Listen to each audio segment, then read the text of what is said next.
Bienvenidos a la casa del Señor. Dios es bueno. Y hoy Él quiere hablarnos. Cristo sí nos enseñó a ser grandes y cabezas de su reino. Cristo sí nos enseñó a ser grandes y cabezas de su reino. En el Evangelio de San Marcos, capítulo 10, verso 42. ¿Estamos en victoria, iglesia? Aleluya. Qué bueno si se pone de pie. Es un acto de reverencia a la palabra. Iniciamos así. Pero Jesús, llamándolos, les dijo: ¿sabéis que los que son tenidos por gobernantes de las naciones se enseñorean de ellas, y sus grandes ejercen sobre ellas potestad? Pero no será así entre vosotros, sino el que quiera hacerse grande entre vosotros será vuestro servidor.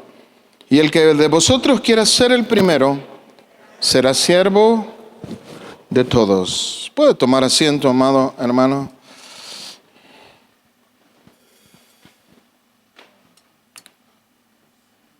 Bienvenidos, qué bueno verlos. Dios seguirá moviéndose. Su dulce presencia está aquí. ¿Cuántos lo están experimentando ya?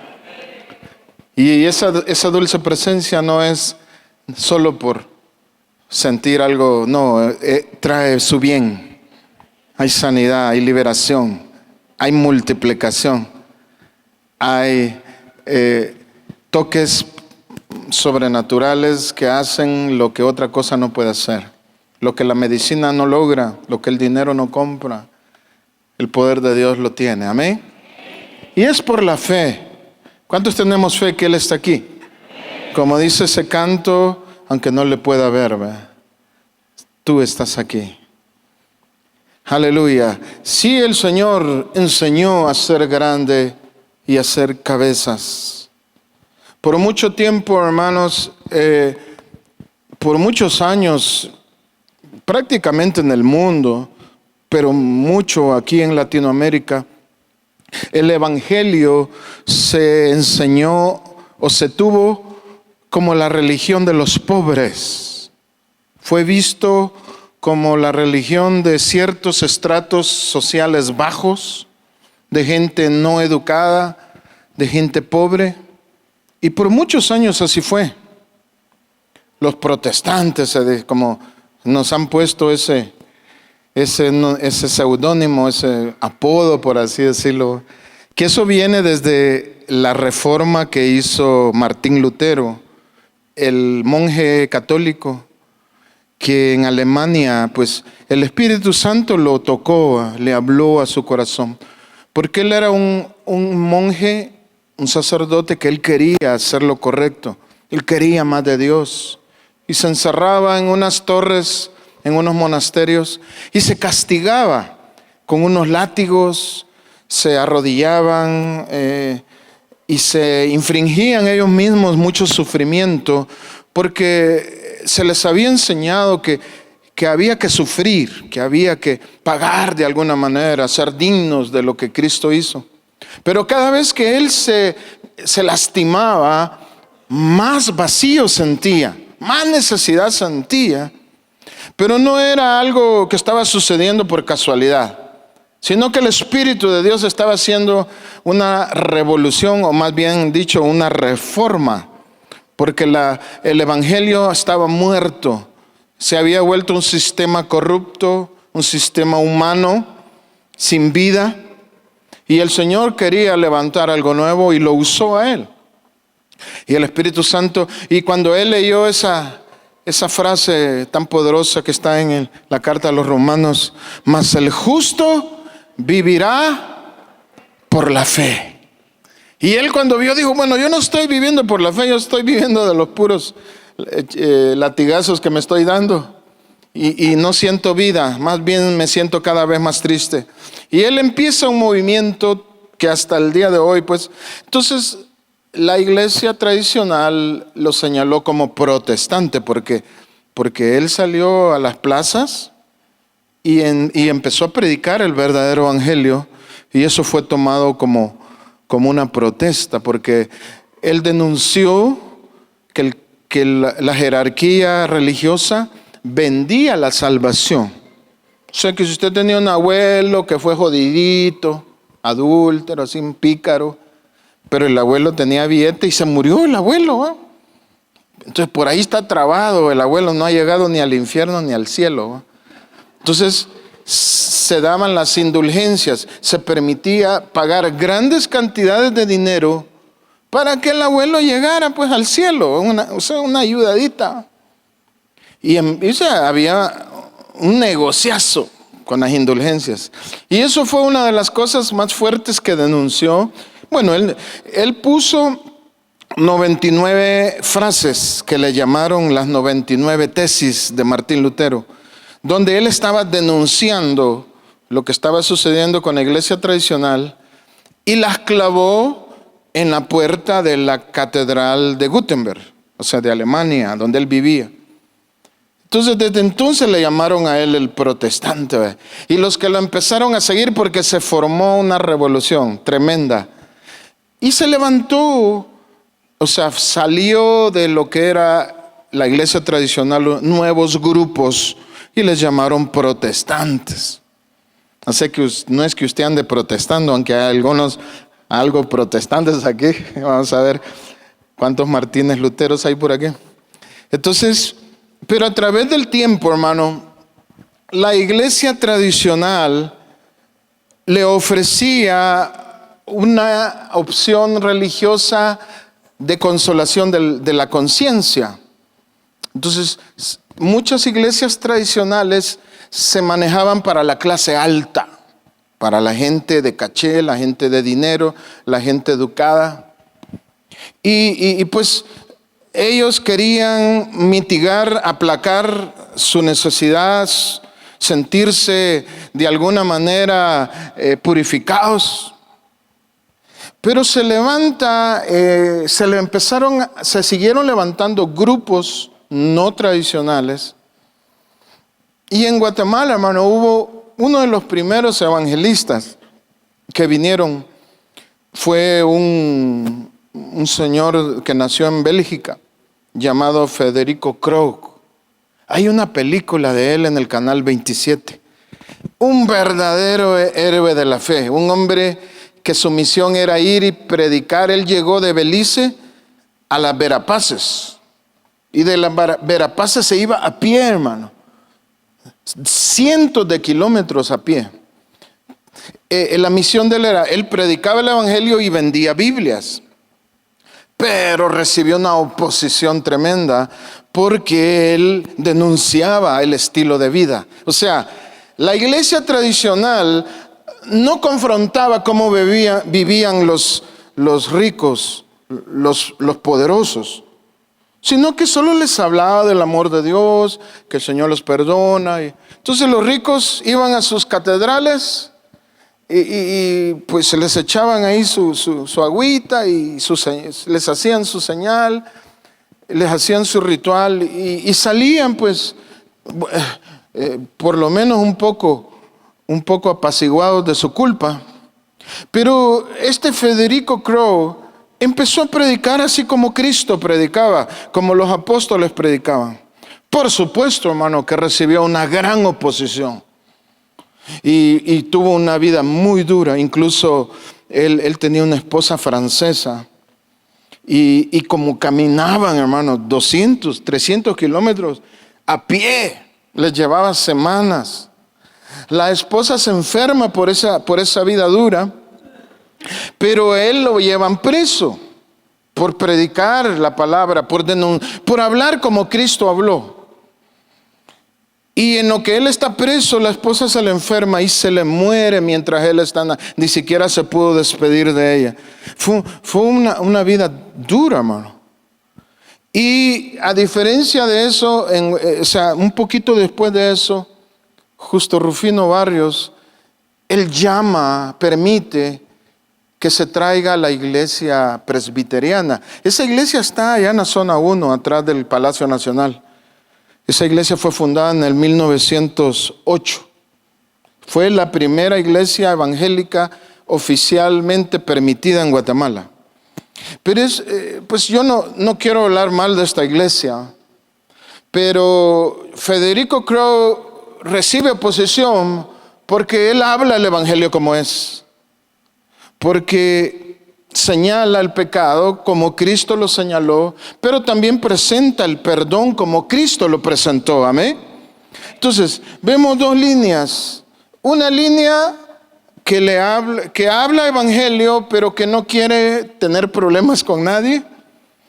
Y otra línea perseguida, pero que habla el evangelio como es. Entonces ahí se va formando la idea que el evangelio, los protestantes, que el evangélico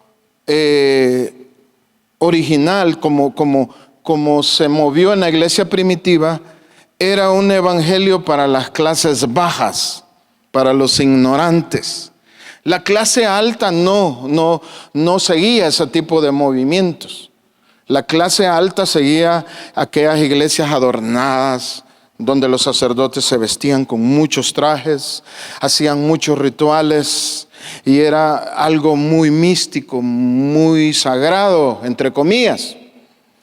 Pero en el año 1905, por el 4, 5, 6, en la ciudad de Los Ángeles, en una calle llamada Azusa, yo he estado ahí, por cierto, tuve el privilegio, esa calle está se levanta un afroamericano, William Seymour, y el Espíritu Santo lo llena y empieza un movimiento pentecostal. Ahí comienza el movimiento pentecostal en América. Pero por supuesto era algo así fuerte, ¿va? Los evangélicos no estaban acostumbrados a expresiones, a gritos, aplausos, menos a danza, menos a tirarse al suelo y cosas así. Pero esto se empieza a dar con William Seymour, y gente empieza a ser salva, y el Espíritu empieza a moverse, y pasan horas en adoración, en oración, y hay un gran avivamiento, pero solo de gente afroamericana. Y esa gente era la más sencilla, la que no tenían educación, que tenían trabajos pues de los más bajos, hablando socialmente. Entonces el movimiento del Espíritu Santo en América comienza con la gente sencilla, con la gente menospreciada socialmente, pero que el Señor los escoge y se empieza a mover poderosamente. Amén. Ahora, por supuesto, esos movimientos no eran bien vistos por las iglesias de los ricos o de los educados, que en aquel tiempo eran dos grupos: la aristocracia, que eran los más ricos, y los burgueses, que eran los estudiados, que eran de menor categoría, pero todavía eran los licenciados, los ingenieros, los abogados de hoy en día. Estos dos grupos veían así como chusma, ¿va? Puro Kiko, ¿va? O sea, veían chusma a los pentecostales porque eran bulliciosos, hacían desorden, y qué vergüenza.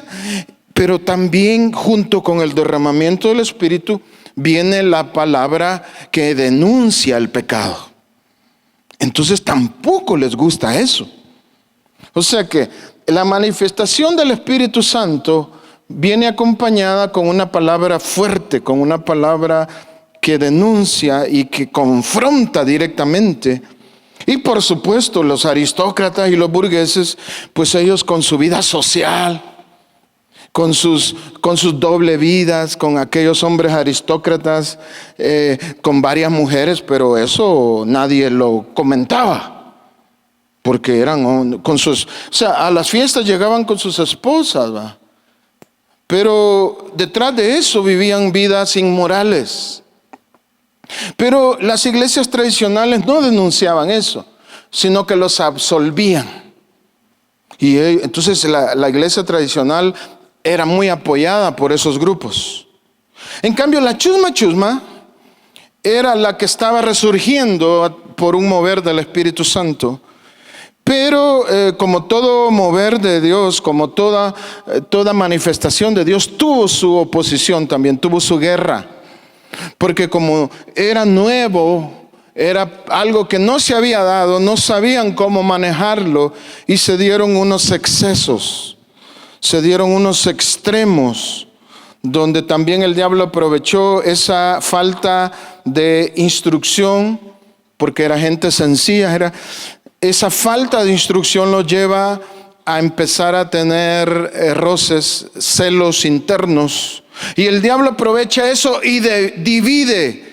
Esa iglesia, ese movimiento duró como unos 10 años, y hubiera durado mucho más, pero se dividieron porque no habían sido instruidos.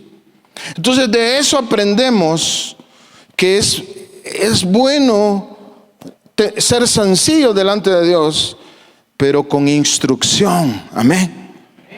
Y es bueno que el Espíritu Santo denuncie el pecado y que haya mover del Espíritu, pero que también tiene que haber instrucción. Porque si no tenemos instrucción, el enemigo va a torcer las cosas y las va a volver un problema. Y así fue, se desparramó la iglesia. Y el famoso avivamiento de la calle Azusa terminó. Pero fue muy famoso porque Dios hizo milagros durante casi 10 años. Los servicios duraban 10 horas. La gente no se iba, habían milagros. La gente era llena del Espíritu Santo y muchos fueron salvos. En su mayoría afroamericanos, pero también llegaron algunos de raza blanca. Porque el poder era magnífico. Amén. Ahora, bendito sea el nombre de Dios. Pero en los últimos tiempos, hermano, el evangelio sale de las clases pobres, sale de las clases de la gente sencilla y empieza a darse un evangelio también en las clases altas. Pero de ello surge un movimiento que está muy de moda, que es el movimiento que muchos le llaman el movimiento de la prosperidad. Y viera que esta gente descubre que hay principios en la Biblia que cuando se viven funcionan. Y yo le quiero decir, hermano, porque funcionan, porque son universales. Por ejemplo, empiezan a descubrir lo que es la siembra. Y por eso a muchos les da cólera y se muerden la lengua. No, bueno, no sé si se muerden la lengua, es un dicho. O sea, se enojan tanto de que ven iglesias grandes que van prosperando y que cada día prosperan más. Es porque han descubierto la siembra, han descubierto lo que es el tener visión. Porque la iglesia evangélica por muchos años, como era la iglesia de los pobres, la iglesia de los ignorantes, pues ellos se acomodaban. Bueno, ya tenemos la salvación, es suficiente, esperemos con paciencia la vida eterna. Entonces era gente sin visión. Pero de repente descubre, esto empieza en los años 70 más o menos, pero se da más fuerte en los 90 y ahora mucho más fuerte. Empiezan a descubrir que cuando se tiene visión y se persigue con fe, se alcanzan las metas. O sea, y empiezan a levantarse un montón de empresarios evangélicos y prosperan en las empresas y prosperan también en lo económico. También empiezan a descubrir eso del conquistar, de arrebatar. Porque el evangelio antiguamente se enseñaba como no, pues aquí somos pobres y Dios lo ama porque es pobre. No, esta gente empieza a descubrir que se pueden arrebatar, que se puede hacer agresivo. Y también las famosas declaraciones de fe.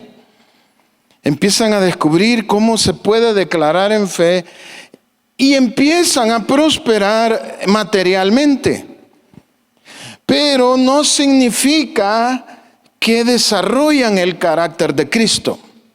Porque estos principios, como es la siembra, incluso el diezmo, son principios universales.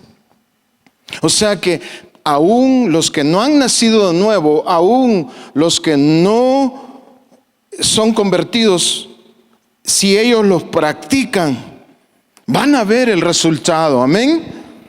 Yo conocí un hermano Jacob, a él le daba risa. Porque había de ahí yo aprendí un principio. Bueno, no es principio. me quedó una frase. Y por ahí unos copiones me la copiaron. Que era un señor que en los años, hará unos 12, 14 años más o menos, cómo llegaba a buscar al apóstol. Y una vez yo iba entrando, el apóstol vivía en el colegio, y estaba un don ahí asoleándose. Y como a mí me conocía el policía, a mí me dejó entrar, ¿verdad? El poli era mi cuate, uno que fue Caibil. ¿Qué onda, Caibil? Le decía yo, pase, pastor, me decía. Cambia el otro allá asoleándose. Mire, usted me dijo, míreme si está el apóstol, porque este policía no me deja entrar. ¿Y cómo se llama usted, fulano? Ya le voy a decir. Y cuando llega, apóstol, lo busca el fulano y tal. Híjole, me dijo, le dio risa. Si ese cómo me busca, ¿y para qué, apóstol? Para darme diezmo. Y no es ni convertido, me dijo. Entonces, le habló al poli, y dijo, poli, déjalo entrar, no se llama la onda. Entonces entró y entonces por primera vez yo escuché esto. Apóstol, vengo por mi bendición. Pero si usted trae, sí, después le dije al apóstol, pero si él trae, sí, pero él así dice, me dijo. Entonces yo dije, entonces el que viene a dar, en realidad viene a llevarse una bendición. Entonces de ahí me quedó esa frase a mí, y cada vez que yo le doy el diezmo al apóstol, le digo, apóstol, mi bendición. Y por aquí unos copiones también me andan copiando. Copiones. Pero me resulta, me dijo el apóstol, mire, este señor ya tiene 4 años de darme diezmo. Al principio su diezmo era de 300 quetzales. Ahora me entrega 8,000. Construyó 3 locales. Tiene 4 toritos, vaquitas, no, toritos. 4 tucs con línea. Construyó otro de 308 en 4 años. Entonces, él no era convertido, le gustaba el chupe. Ni va a la iglesia, me dijo. Pero mire, él descubrió el principio. Entonces, el movimiento de prosperidad descubre los principios porque son universales. Sea convertido o no, eso es efectivo para quien lo practique. El tener visión, las empresas lo han descubierto. La forma de entrenar las empresas cambió de unos 20 años para acá. Ahora están fomentando mucho el ambiente de trabajo, los estímulos, las motivaciones, las capacitaciones. Porque han aprendido que cuando el empleado tiene una visión que perseguir, tiene una motivación, rinde más. Entonces las empresas se mueven mucho en visiones, en metas. Y por eso hay mucha empresa nueva, muy próspera. Y les funcionan estos principios que están en la Biblia, pero que al que lo practique. Las declaraciones, hay gente que no es nacida de nuevo, pero confiesan y se inyectan el positivismo. Ahora, nosotros, la iglesia, entendemos que necesitamos no solo el fruto del principio, sino desarrollar el carácter de Cristo.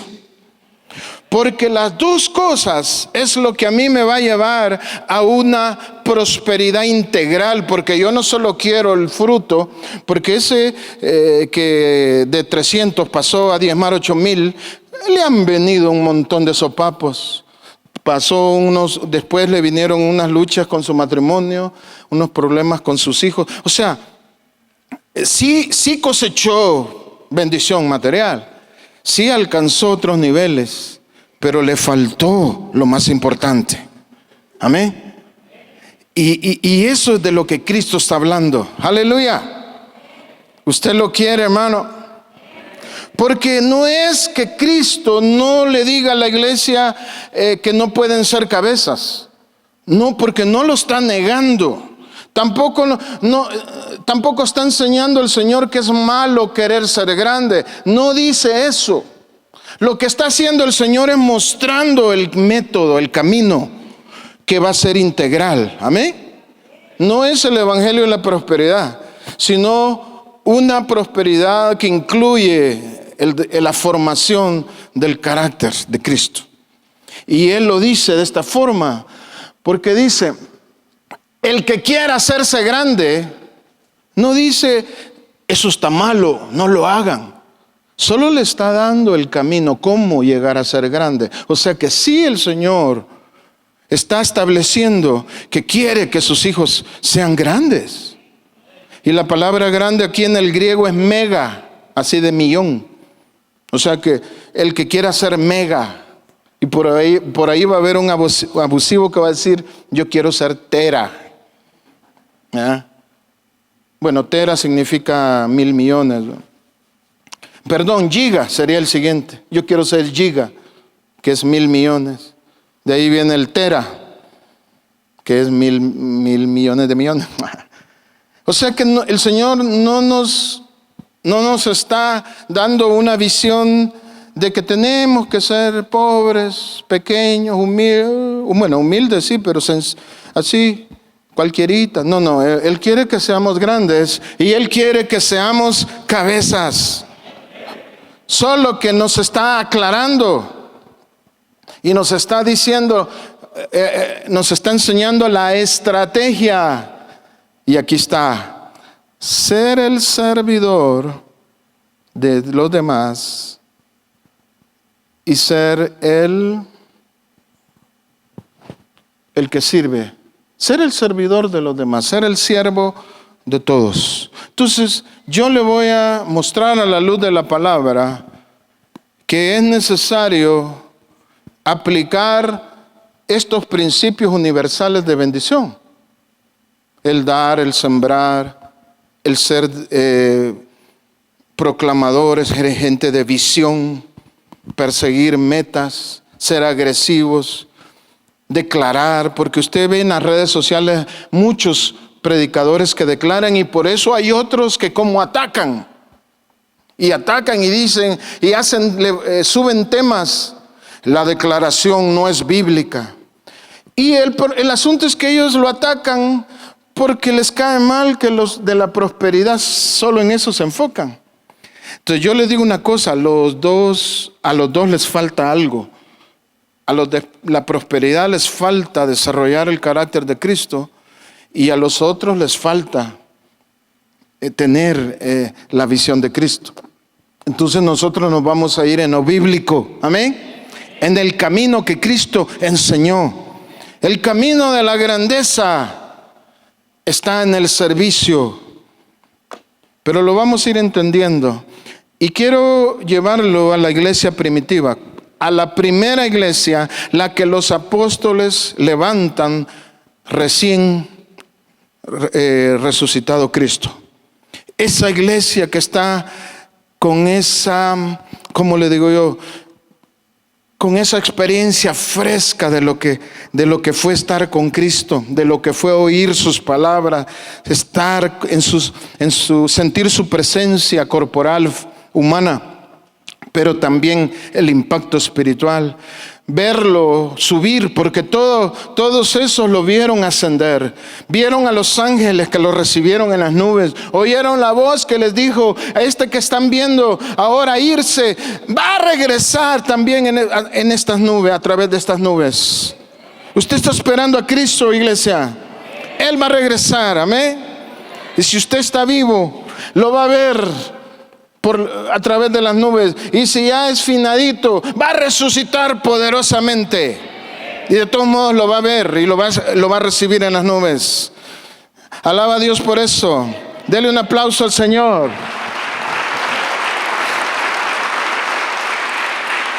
Y los apóstoles están ocupados en un movimiento, en un avivamiento bien poderoso. Las almas eran añadidas, habían señales, la gente era sanada. Y de ese avivamiento también los mueve el Espíritu Santo a ayudar a las viudas, a ayudar a la gente necesitada. Pero era tanto el trabajo que los apóstoles estaban atendiendo a las viudas, repartiendo las contribuciones, sirviendo las mesas, había comedores, entonces ya no les quedaba tiempo a ellos para hacer el trabajo al que habían sido llamados. Entonces ellos le dicen a la iglesia, no es justo nos quita mucho tiempo. Es necesario que se levanten servidores. Entonces ellos son llamados a escoger a 7 hombres que son los primeros diáconos. La palabra servidor en el griego se pronuncia diácono. O sea, diácono significa servidor. Yo pensé que era algo más sofisticado. No, es un servidor. Entonces vamos a leer un fragmento de eso. En Hechos capítulo 6, verso 2. Entonces los apóstoles llamaron a todos a una reunión y ahí dijeron: nuestro deber principal es anunciar el mensaje de Dios, así que no está bien que nos dediquemos a repartir el dinero y la comida. Elijan con cuidado a 7 hombres para que se encarguen de ese trabajo. Tienen que ser personas en las que todos ustedes confíen, que hagan lo bueno y sean muy sabios, y que tengan el poder del Espíritu Santo. Mire, cuatro características van a tener estos servidores. Y aquí empieza el camino de la grandeza. Porque yo le digo, hermano, Dios quiere que usted sea grande en el Señor. Y cuando le digo grande, no me refiero a la estatura física, sino me refiero a que usted conquiste las cumbres, que conquiste todo lo que está para la iglesia. Dice el Señor que todas las riquezas le han sido entregadas a la iglesia en los lugares celestiales. Pero cuando le digo riqueza, no le hablo de dinero. El dinero está en el camino como un fruto. Cuando yo le hablo riqueza, le hablo de paz en el corazón. Mucha joven bonita, con recursos, a veces con grandes privilegios, pero ya no le sienten sentido a la vida. Mucho joven anda buscando cómo llenar sus vacíos. Pero hay riquezas para que esos corazones se sientan ricos, plenos. Hay riquezas de espíritu, de paz, de libertad, de deseos de avanzar en la vida y conquistar. O sea, no hay mejor satisfacción que comerse el fruto de lo que uno ha sembrado. Eso es bien alentador, amén. Eso llena y eso rinde, eso es bueno, porque usted lo trabajó dignamente. Dios tiene todo eso, amén. Pero comienza para alcanzar esa grandeza. Dios lo ha llamado a ser cabeza, número 1, cabeza de su casa. Amén. Y no cola. No que los hijos lo dominen, no que la gente extraña lo avergüence, sino que ser alguien que gobierna, cabeza en su propia vida. Qué bonito es gobernar sus propios impulsos, no que lo gobiernen a usted las debilidades. Primero, cabeza de uno mismo, amén. Segundo, cabeza del hogar cuando tenga su hogar. Tercero, cabeza de su comunidad. Que usted sea alguien que aporte, que bendiga, que sea ejemplo y todos digan: yo quiero ser como él. Cuando sea grande quiero ser como tú. No, que por lo menos digan: qué bendición, me gusta cómo me saluda, siempre se ve contento. Y yo sé que tiene problemas, pero a pesar de ello, siempre tiene algo que yo quiero. Esa es una persona cabeza. No le estoy hablando de cabezón, sino que cabeza, hablo de posicionamiento. Amén, estratégico, líderes, posicionamiento en todo sentido. Y eso comienza. Aquí encuentro 4 cualidades. Y le dice a los diáconos que sea gente, número 1, dice, en lo celeste dice que ustedes confíen. ¿Cómo dice ahí? Confianza. Ahí comienza. ¿Cómo logro yo que alguien confíe en mí? Cuando yo aprenda a ser responsable. Así que si usted quiere la grandeza, aprenda a ser responsable. Que ahí está el primer paso de la grandeza. Sea responsable. Cuando se le delegue algo, cuando usted le den la palabra o usted dé la palabra, uno dice: no, este hermano nunca me ha faltado a su palabra. ¡Wow! Eso es poderoso, hermano. En los negocios, confíen en usted. No, este hermano paga. No que lo tenga que llamar al ministerio público, porque no me paga. Entonces ese está muy lejos de la grandeza, aunque tenga mucho dinero. Entonces comienza con aprender a ser responsable para que confíen en mí. Número 2, le dijo que hagan lo bueno. Escojan 7 hombres que no sean malucos. Mira, hermano, errores vamos a cometer, pero no horrores. Error cualquiera comete y tenemos que perdonarlo. Pero hay personas, hermano, que hay una dureza, hay una maldad en el corazón. Hay que pedirle a Dios, sáname este odio. No puede haber odio en el corazón de un hijo de Dios.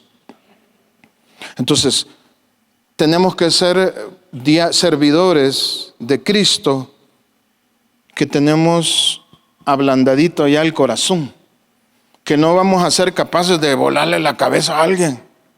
Agárrenme porque cuando yo ya no veo a quién le... No, hombre, nazca de nuevo. Eso no es una persona que va a alcanzar grandeza en el reino.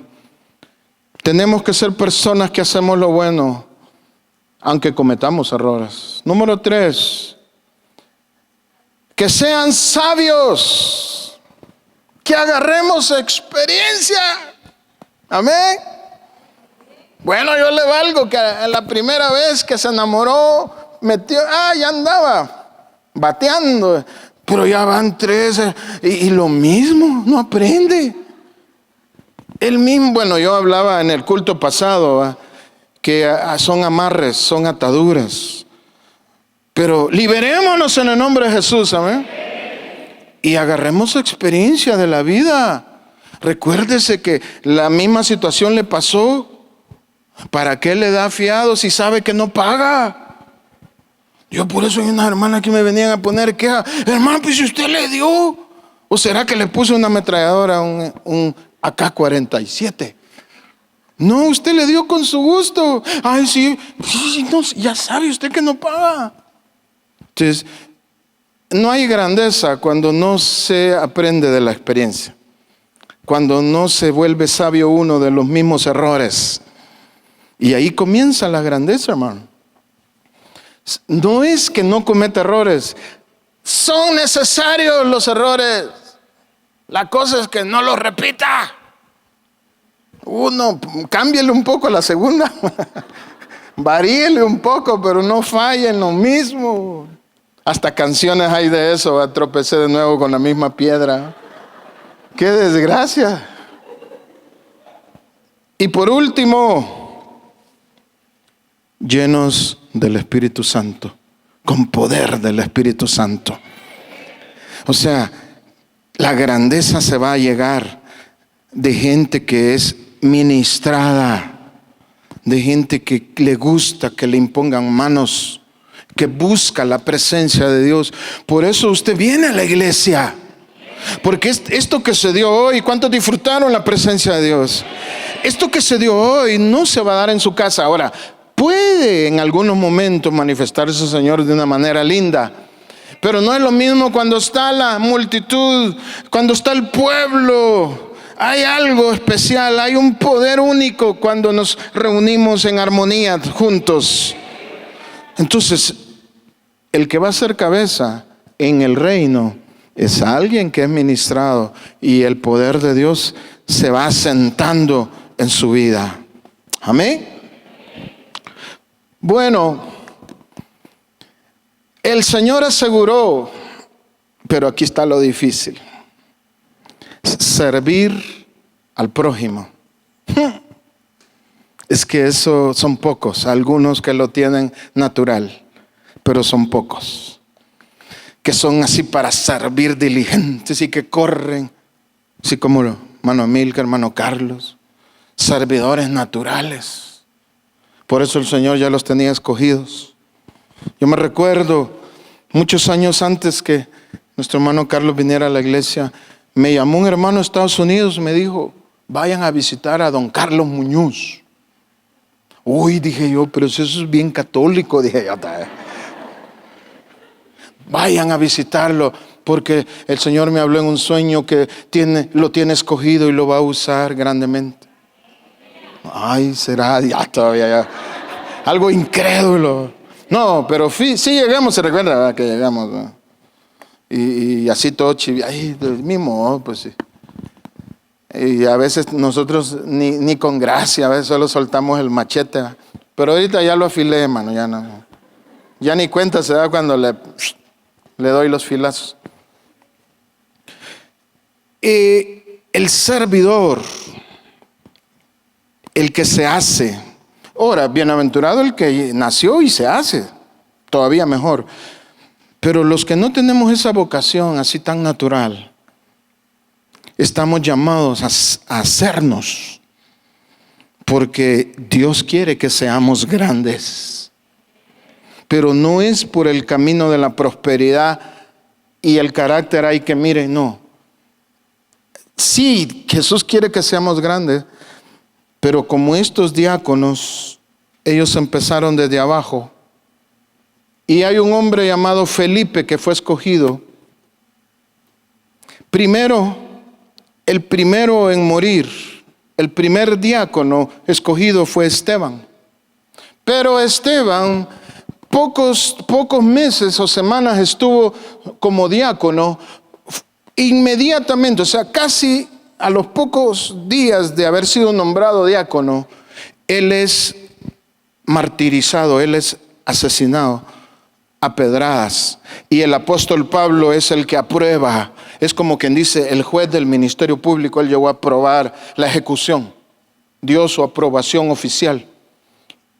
Porque lo acusaron falsamente, porque él predicaba el evangelio tal como es. Y el primer diácono muere. Bueno, lo primero, hermano, para llegar a ser grande hay que matar la carne. Esteban, el primer diácono lleno del Espíritu Santo, es el primero que muere, pero Dios lo permite para dejarnos una señal, que para ser grandes hay que matar la carne. Amén. Ahora, no es que yo voy a morir, no es que usted tenga que ser sacrificado, porque no estamos en un régimen, tenemos libertad. No estamos en Afganistán, hermano, allá es duro ser cristiano. Aquí es hermoso. ¿Cuántos bendicen a Guatemala? Bendiga su país, hermano. Dios lo ama, porque aquí el evangelio es libre. Matar la carne. Y no se puede matar la carne si el diácono primero expone su debilidad. Se le va a notar. Va a salir a luz que es impaciente, que es mentiroso, que si es soltero anda de chica en chica, de chica en chica. Y está bueno que se enamore, que tenga su noviecita, pero como el Señor manda. Amén. O sea, van a haber evidencias carnales. Y que si no mata eso, ¿y cómo lo mato, pastor? Lo primero que va a pasar es que se le va a confrontar. Y aquí es donde la mayoría topa y no pasan de ahí. Ahora, cuando le digo confrontar, no es avergonzarlo, no es publicarlos, pero sí decirle, mira mano, mira hermanita, eso que está haciendo, eso no le ayuda, eso no le agrada a Dios. Y aunque no va a cambiar en el momento, pero tener una actitud donde va a decir, ¿qué hago? Ayúdenme. Sincera, una actitud sincera. Entonces el primer diácono muere, porque nos queda a nosotros como un símbolo de que la carne tiene que morir. El segundo diácono que menciona la lista es Felipe. Felipe lo vemos actuando en Hechos capítulo 8, verso 4. Pero los que fueron esparcidos iban por todas partes anunciando el evangelio. Entonces Felipe, descendiendo a la ciudad de Samaria, les predicaba a Cristo. La gente unánime escuchaba atentamente las cosas que decía. Felipe, oyendo y viendo las señales que hacían, pues de muchos que tenía espíritus impuros, salían estos lanzando gritos y muchos paralíticos y cojos eran. Así que había gran gozo. Número 2, el servidor que quiere ser grande, cuando le viene la prueba, encuentra su oportunidad. Escúcheme esto. Usted quiere que las cosas se le sirvan en bandeja de plata y que todo le vaya bien. No es así. Porque aquí cuando los acababan de nombrar como diáconos, el primero lo matan a pedrada. Puro sapo. Muerte sapo le dieron. Siendo un hombre lleno del Espíritu. El segundo en la lista sale disparado porque por causa de la muerte de Esteban se levanta una persecución. Porque Satanás dice, pude matar a uno, me llevo a todo el mundo, y empieza a perseguir. Y los judíos empiezan a perseguirlos, y el apóstol, en ese tiempo era Saulo de Tarso, era el más yuca. Andaba encarcelando cristianos por todos lados. Pero Felipe tiene que abandonar su hogar, tiene que salir de su comodidad. Yo no me imagino, hermano, que yo tuviera que hacer eso. Estos eran héroes de la fe. Pero primero fueron ¿qué? Servidores. O sea que no empezaron siendo grandes. No, que eran servidores. Y cuando empieza la persecución, aquí aprovecho. Porque yo tengo luchas. Porque yo quiero, pero no puedo. Pero aquí aprovecho. Y mi oportunidad está en la persecución. Y él llega a Samaria, una ciudad vecina, y dijo, bueno, perdí todo, tuve que abandonar mi trabajo, voy a vivir de lo que Dios me provea, no sé cómo está mi familia, pero yo aprovecho y abre la boca y empieza a compartir el evangelio, y el Espíritu de Dios lo respalda, y grandes señales empieza a hacer el Señor. ¿Dónde empieza a hacer las señales el Señor? En la tribulación, en la persecución. No en la comodidad, no en la abundancia, no cuando todo va bien. Es que cuando todo se te ha volteado. Y ahí muchos vuelven atrás y muchos se desaniman y muchos tiran la toalla. Por eso nunca llegan a ser grandes en el reino. Pero Felipe lo hizo y el Señor lo respalda. Y era un hombre ungido, porque ahí la unción se desata. Amén. Así que, amado hermano, dispóngase usted a ser un siervo. Dispóngase usted a estar disponible para ser útil en la iglesia. Si en algún momento usted se le nombra servidor, qué bueno. Pero no tiene que ser por fuerza nombrado servidor. Usted puede colaborar de muchas maneras. Porque el diaconado primero es una actitud. Amén. Dispóngase a colaborar. A ver qué silla llevo, qué colaboración doy con mi carro, con mi trabajo, con mi habilidad, con mi tiempo, con lo que sea.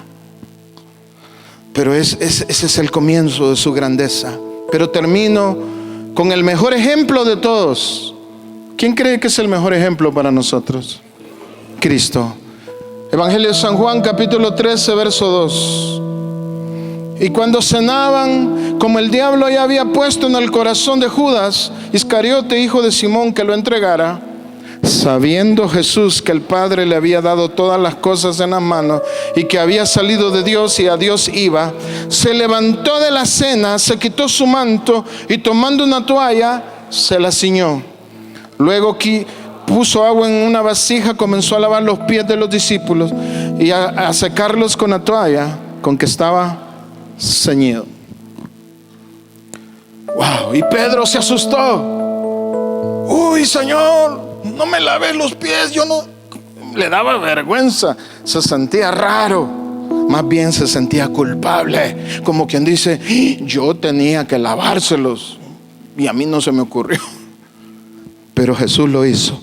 Pero hay una clave, y con esto termino, que desata la grandeza. Jesús visionó, miró y supo en la fe lo que el Padre le había dado. Dice, sabiendo Jesús que el Padre le había dado ¿qué? Y que lo había, y que Él pertenecía a lo divino. Él era de ese lugar tan maravilloso. O sea, Él concibe la visión y Él desarrolla la convicción de lo que Cristo le había dado. Y dijo, no hombre, si yo al servirle a este hermano, si yo sé que Dios a mí me ha llamado a ser cabeza, si yo sé que Dios a mí me tiene preparado para dirigir grupos, para influenciar hermanas. Hay una hermana que de unos meses para acá, en medio de un sufrimiento, de muchas luchas familiares, el Señor la ha empezado a usar. Y hoy me llamó, me compartió un sueño, pero yo tuve un sueño, yo soñé a 2 hermanos, yo iba caminando, iba creo que Huguito y otros, y yo los saludé a estos hermanos y ellos me saludó, pero así, pero tan claro, tan vivo la imagen, tan real. Y cuando desperté dije yo, algo va a hacer Señor con esta familia. Pero a los pocos minutos me llama la hermana y me dice, pastor, yo tuve un sueño, y me menciona la misma familia de una acechanza del enemigo. Así es como Dios obra, hermano, amén. Y cuando uno sabe a qué nos ha llamado, cuando uno valora lo que Cristo le ha dado, porque los tesoros celestiales se valoran en la fe primero, amén. Porque no es que el Señor te ha dado casas, terrenos, carros como los de la prosperidad. Te dice, eso puede ser una cosecha en el camino, pero no es lo que el Señor nos ha entregado. Eso viene porque Dios es bueno. Pero hay tesoros más hermosos que eso, como es la salvación misma, como es el escudo de la fe que nos va a librar de la enfermedad. ¿Cuántos están seguros de eso? Y si le da la enfermedad, lo libra de la muerte, lo libra de las repercusiones, lo libra de la destrucción, lo libra de la mortandad. Es un tesoro que uno sabe que Dios le ha dado. Yo tengo una convicción de eso, hermano, y yo lo valoro mucho.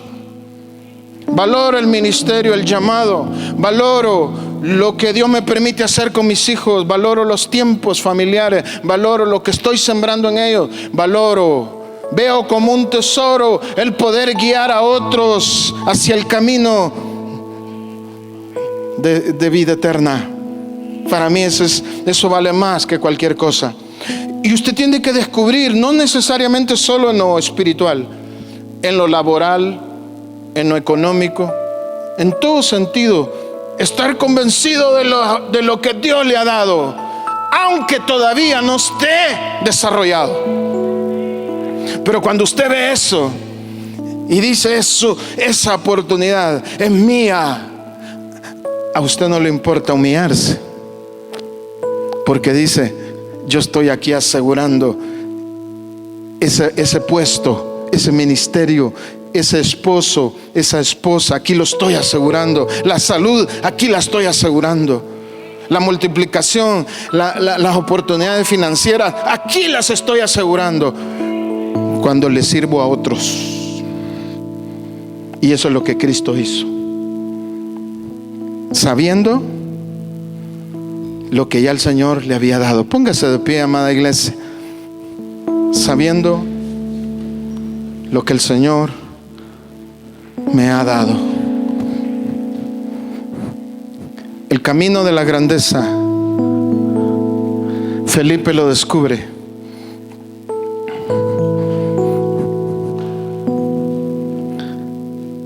Esteban lo descubre.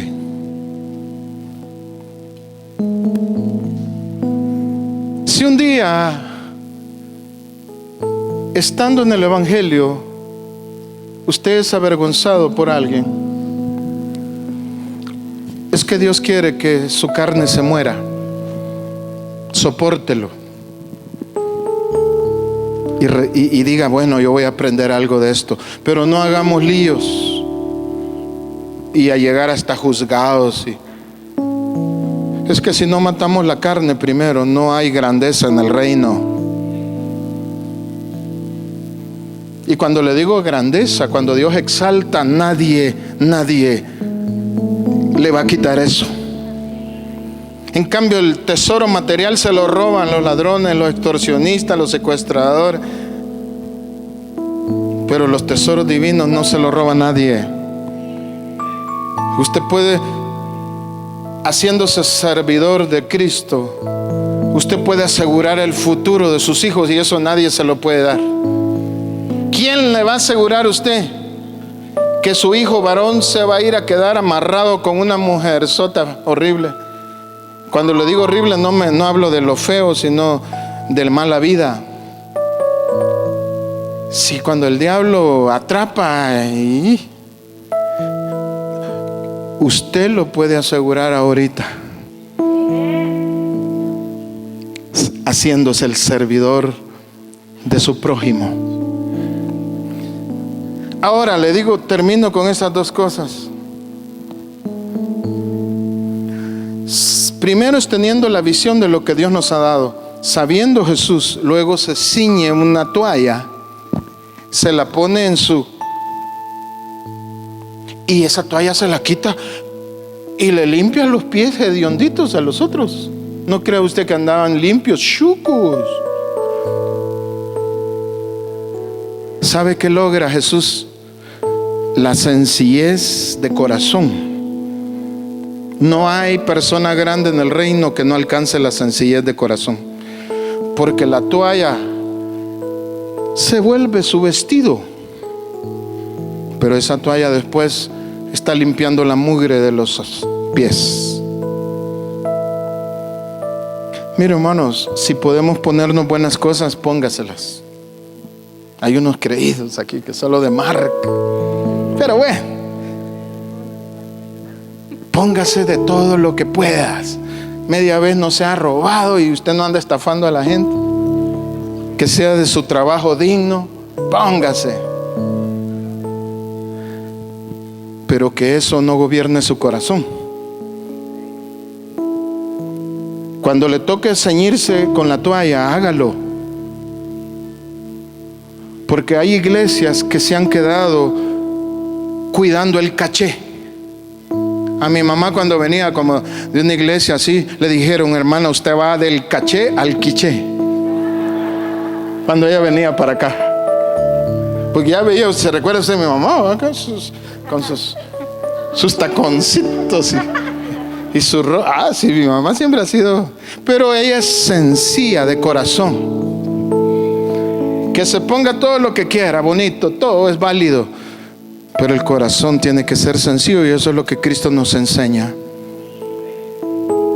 Póngase la toalla, y cuando nos toque humillarnos, hagámoslo, porque ahí comienza su grandeza. Será cabeza de su negocio, cabeza de su casa, cabeza ministerialmente. Si Dios lo ha llamado al ministerio, usted será una cabeza, un líder respaldado, como Felipe, con unción.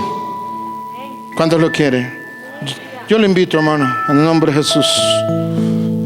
Aleluya.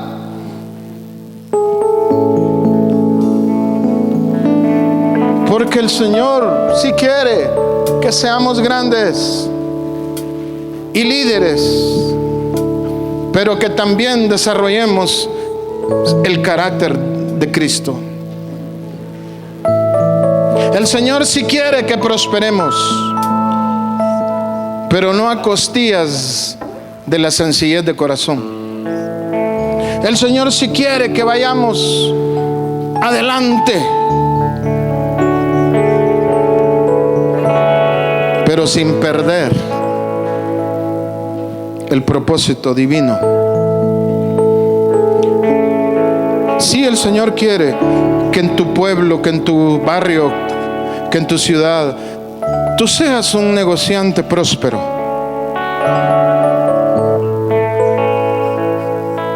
Pero tienes que matar la carne primero. Tenemos que matar lo impulsivo, lo mentiroso, los pensamientos inmorales, el chisme, la envidia, la dureza, la avaricia. Mi carne tiene que morir. Trabajemos en ello. Pidámosle al Señor, levante sus manos y dígale: Señor, yo quiero ser grande, pero primero mato a Esteban. Soy un diácono, quiero ser un diácono, un servidor. Un día llegaré a serlo oficialmente en la iglesia, pero antes, mientras tanto, lo seré para la comunidad, lo seré para mi familia, lo seré para mi ciudad. Un servidor que controla su carácter, un servidor que no roba, que no anda mintiendo. Y eso está en camino de ser grande, porque Dios lo va a exaltar. Así que Dios te haga grande, hermano, sirviendo a los demás, sirviendo. Ciñámonos con la toalla, la sencillez de corazón.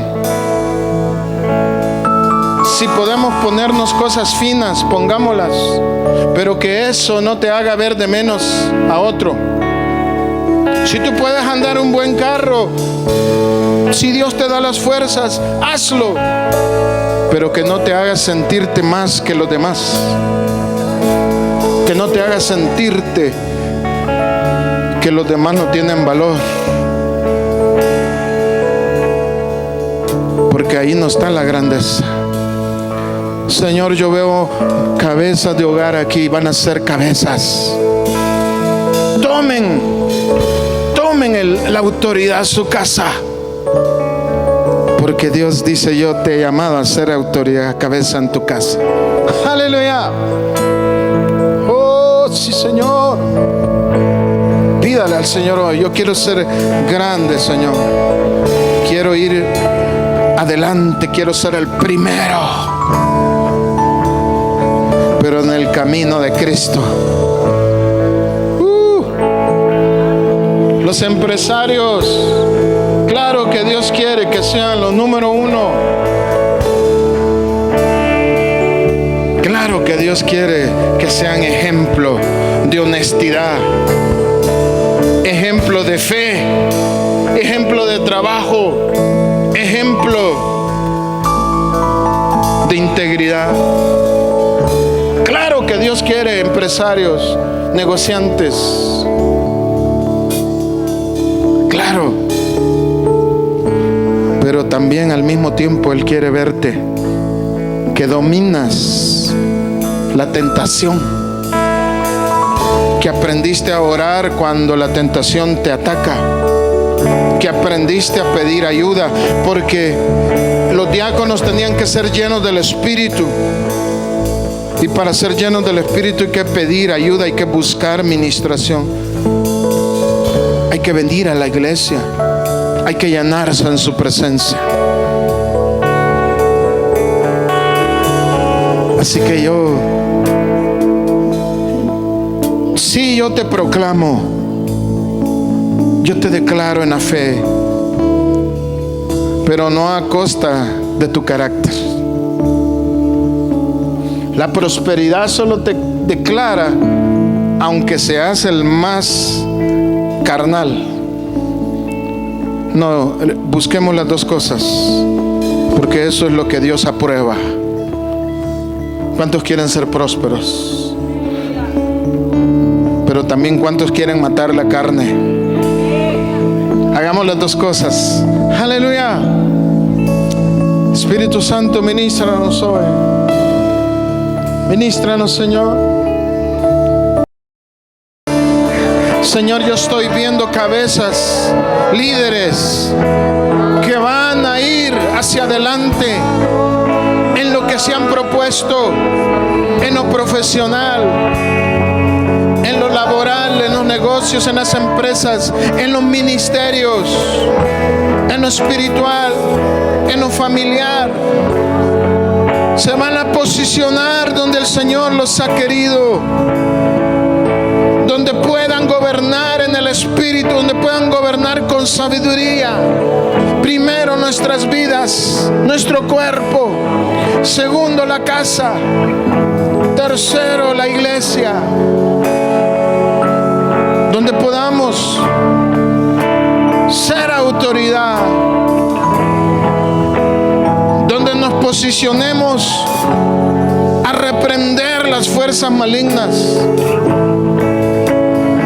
porque a eso te ha llamado el Señor, no a huir de Satanás, no a correr de miedo, sino a enfrentarlo con humildad, pero con autoridad de Dios. Y eso comienza en la grandeza del servicio. Cuando tú te dispones a servir al prójimo en la iglesia, al necesitado. Cuando tienes esa actitud, esa sencillez de Cristo. Si sos lujoso, puedes serlo, pero no del corazón. No sos lujoso del corazón, sino de afuera, en el corazón. Cuando te toque agarrar una escoba, agárrala, aunque tengas ropas finas. Cuando te toque escuchar, escucha, aunque tú tengas una profesión. Cuando te toque ser enseñado, aunque tú seas brillante en tus estudios, pero va a llegar un momento que se te va a tener que enseñar. Ahí está la grandeza. El servidor es enseñado por su maestro. ¿Cuántos lo quieren? Aquí hay una presencia del inicio, desde que venimos. Agárralo, hermano.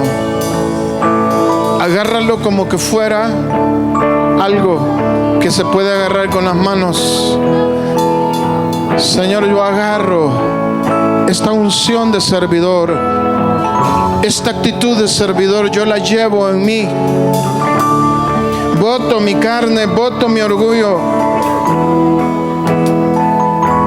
Y en el momento que yo tenga que servir, me pongo la toalla y me olvido de mi lujo, de la fineza.